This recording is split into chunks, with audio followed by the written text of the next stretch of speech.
চট্টগ্রাম বিশ্ববিদ্যালয়ে ছাত্রলীগের সভাপতি থেকে 2009 সালে চট্টগ্রামের এমপি হয়ে পান মন্ত্রিত্ব।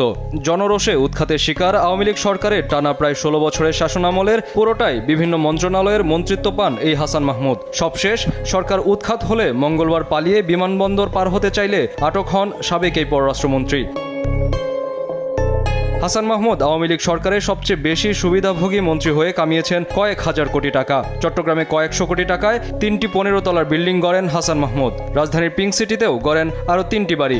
এফডিসির পাশে কেনেন শত কোটি টাকা মূল্যের বিশাল বাণিজ্যিক প্লট। শুধু দেশে সম্পদ গড়েননি, সম্পদ পাচারেও সিদ্ধহস্ত হাসান মাহমুদ। আরব আমিরাত দুবাইয়ের আজমান এলাকার একটি পুরো ল্যান্ড কিনে গড়েন বেশ কয়েকটি বাড়ি। এখানেও দেশ থেকে হাজার কোটি টাকা পাচার করে গড়েন এইসব সম্পত্তি। তথ্যমন্ত্রী থাকাকালে বিটিভির ঠিকাদার সহ বিভিন্ন কাজ থেকে হাতিয়ে নেন শত শত কোটি টাকা। বন পরিবেশ মন্ত্রী থাকাকালে নিয়োগ, বদলি ও বন উজাড় করে হাতিয়েছেন কয়েকশো কোটি টাকা। হাসান মাহমুদ বিপুল অর্থে একটি বেসরকারি ব্যাংকের পরিচালক শেয়ার কিনেন নিজের ভাইয়ের নামে। সংখ্যালঘু সম্প্রদায়ের সম্পত্তি দখলেও পিছিয়ে নেই হাসান মাহমুদ। চট্টগ্রামের রাঙ্গুনিয়ায় হিন্দু ও বৌদ্ধদের কয়েক একর সম্পত্তি দখল করে নেন হাসান মাহমুদ ও তার ভাই। হাসান মাহমুদ মন্ত্রিত্ব পেয়ে নানা বিতর্কিত মন্তব্যের জন্যও দেশজুড়ে সমালোচিত হন। সম্পদ পাচার ও নানা বিতর্কের জন্ম দেওয়া মন্ত্রী হাসান মাহমুদ তথ্যমন্ত্রী থাকাকালে গানও গাইতেন।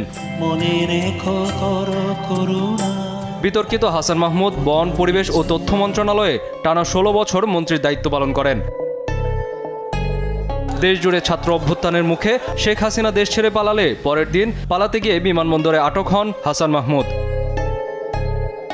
কায়েস রাহাত, দেশ টিভি, ঢাকা।